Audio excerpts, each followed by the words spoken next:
Hey, it's Dave Wyman from Bob, Dave, and More. Time to do Football 101. How can we not talk about the last play of the game against the Patriots? Really, what a fun game, but 35-30 win. Hawks are now 2-0, getting ready to play Dallas this week. But I thought we'd go through and look at the personnel grouping of what the Patriots ran on. I think it was 4 different times they ran this same type of formation. So basically, it's 14 personnel because you have 1 running back as a fullback, and then you got 4 tight ends. So no wide receivers, just a heavy formation. What they did was they had 2 offensive linemen here and here that reported eligible. So you basically have 7 offensive linemen, 2 tight ends, and a fullback, and a huge quarterback in Cam Newton. So a couple of the variations they ran off of this earlier in the game. The first time they ran it, they scored, and Cam Newton practically walked in because they pulled this guard across, and then the fullback led up in the hole, kind of like what we talked about last year with Baltimore. They just overwhelm you at the point of attack. And then Cam Newton just took a little stutter step and just basically walked in. The next time they ran it, the Seahawks actually stuffed him. But it was the same play that they ran on the last play, which we'll look at later, but except they ran it the other way. They ran it this way, and Bobby Wagner ends up making a tackle on the 1-yard line. So then they come back with what looks like the same thing. Pull the guard, everybody's blocking here. The fullback comes to block what ends up being Jamal Adams. Jamal Adams comes up to take him on, and he just kind of sidesteps him. And then Cam starts to run and stops, checks up, and throws him a touchdown pass. So that's something that they could have ran on that last play, and it might have worked, but this was really well done. So they were just kind of setting this up the entire game long. So the last play of the game, here's what we're looking at. And this is the alignment here. Same thing except fullback over on this side. And so what they try to do, again, pull the guard. You're trying to block this guy, seal him. You got a seal there, and then you've got the fullback coming to block here. But what happened before, and we heard this from L.J. Collier, he was talking about how Bobby Wagner just had a sense for this, and what he did was slanted them to the right, slanted them this way. And he just had a feeling, and he was right.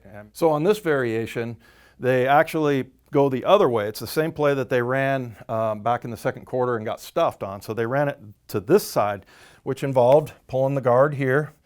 Fullback comes up to seal the edge. Tight end blocks here. And then a crucial block is this tackle right here is supposed to block what ended up being L.J. Collier.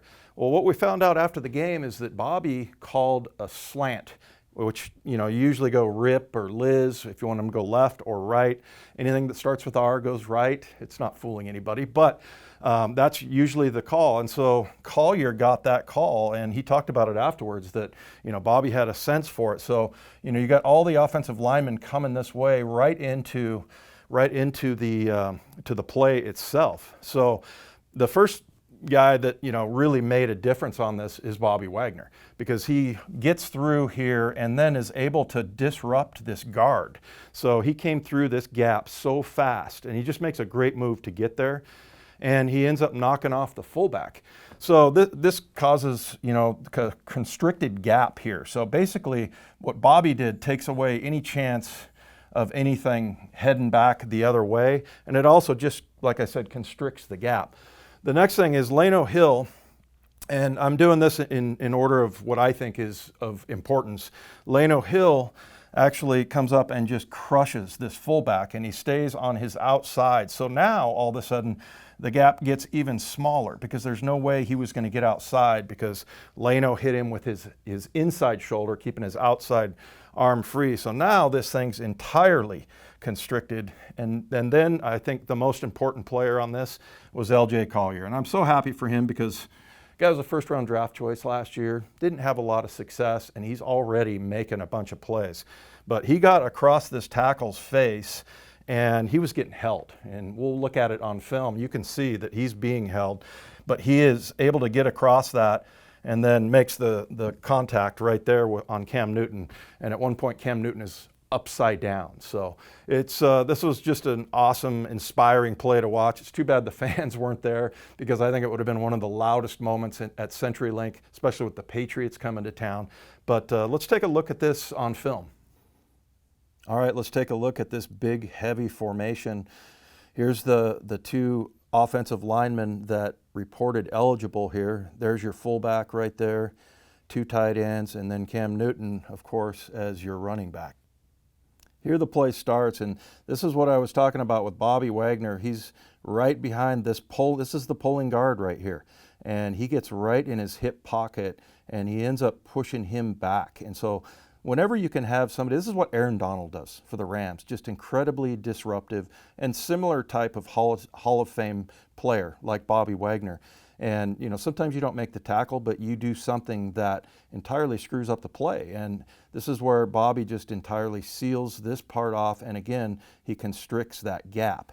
Now you can see LJ Collier, he's clearly getting held right there by this offensive lineman, and he's still able to fight across this, and then he ends up making the tackle. And then you can see Lano Hill right here coming off the edge.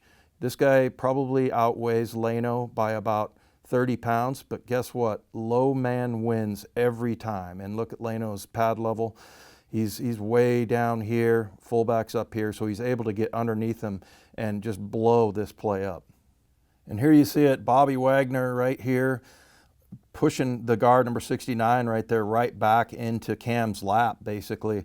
Here you see LJ Collier fighting off that hold, and he eventually gets his right arm outside and free. And then again, Lano Hill just blowing this guy up by his excellent pad level. Okay, here we go. It's the final scene here, and I don't know if you can tell, Cam Newton upside down right there, just got entirely upended because of this car crash that Lano Hill caused. It was number 91 Collier that chopped his legs out, and you can see how disruptive it was to this play that Bobby Wagner pushed this guard back, because he's supposed to be out here blocking the edge, and he's 3 yards deep in the backfield. So great play, great finish for the Seahawks. What a win. They're 2-0, heading to Dallas, and hopefully we see more plays like this. Football 101 is brought to you by Heritage Distilling Company, makers of BSB, Brown Sugar Bourbon.